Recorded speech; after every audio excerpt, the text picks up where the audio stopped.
You never think it could happen until it happens to you.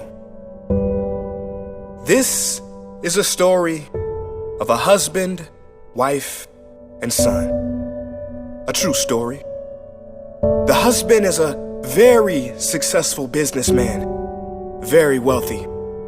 He puts in long hours on the job, but both his wife and young son suffer from loneliness.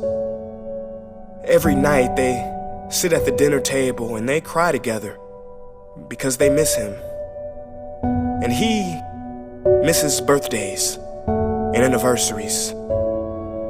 Now the father is already very successful, but still doesn't have time for his wife and son. Even when he's at home, he's not truly home. He's thinking about his business meetings, his clients. He's on the phone texting and making calls. One day, the wife finally gets fed up, and she goes to her husband and says, "Honey, we are very lonely here.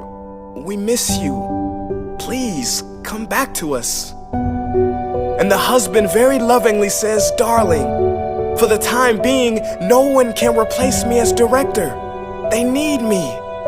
Just hold on a few more years, and when I find a new director, I will have more time for you and our son, I promise."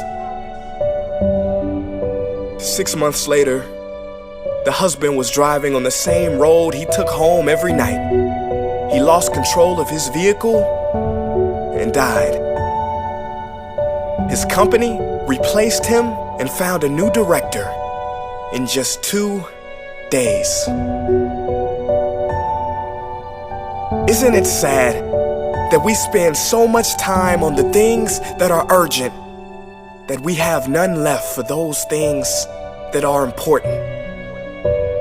Please do not get me wrong. Striving for a better life and wealth for yourself and your family is great.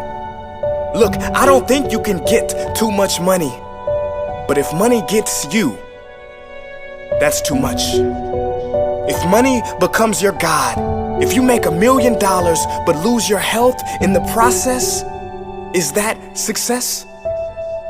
If you make it to the top of the corporate ladder but lose your friends and family in the process, is that success? I ask you, are you taking for granted the moments with the real people who are close to you by focusing on a future moment that doesn't even exist? I urge you to focus on what's real and now, because this life is short. And as they say, there has never been a deathbed regret that said, "Boy, I wish I spent more time in the office."